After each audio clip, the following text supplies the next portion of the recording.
আজকে যে কবিতা সেটা কোনো গল্পবাঁধা কবিতা না। আমরা আসলে চলার পথে চলতে চলতে অনেক মানুষের সাথে পরিচয় হয়, খুব কাছাকাছি চলে আসি, তারপর আবার দেখা যায় কোনো খোঁজ খবর থাকে না, কিন্তু সম্পর্কগুলো কি পিকে হয়ে যায় সেটা নিয়েই আজকের কবিতা। জীবনের বিভিন্ন ধাপে ধাপে প্রিয় মানুষের আগমন ঘটে, তাদের সাথে সময় কাটানো হয়, নানা জয় পরাজয়, সাহস কিংবা দুঃসাহসের গল্প হয়। সেই প্রাইমারি স্কুল থেকে তারপর গ্র্যাজুয়েশন, চাকরি ক্ষেত্র, নানা বয়সের নানা মতের মানুষ আমাদের জীবনে আসে। কাউকে আমরা ভীষণ আপন করে নিই, আবার কারোর সাথে চলতে হয় তাই চলি সেই ক্যাটাগরিতে পড়ে যায়। কারোর প্রতি আবেগটা অনেক গভীর থাকে, আবার কেউ সেই আবেগের ছিটে ফোঁটাও স্পর্শ করতে পারে না। নিতান্তই চলার পথে সঙ্গী হয়।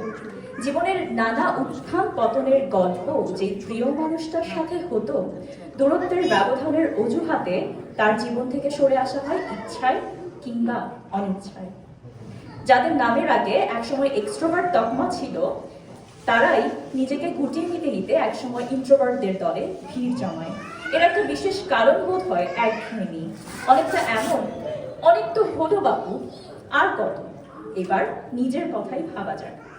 এসব কারণে তখন না চাওয়া সত্ত্বেও প্রিয় মানুষদের লিস্টটা ছোট হতে থাকে।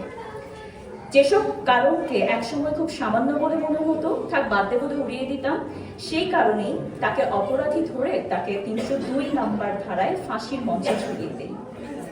তারপরও তাদের প্রতি ভালোবাসাটা যে কমে যায় ব্যাপারটা কিন্তু তা না, ভালোবাসা থাকে।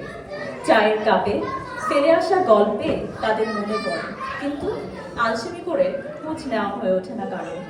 তার জায়গাটা দখল করে নেয় অন্য কোনো প্রিয় মানুষ। আমরা বড় অভিমানী প্রাণী, যেখানে ভালোবাসা পাই সেখানেই নিজেকে সমর্পণ করি।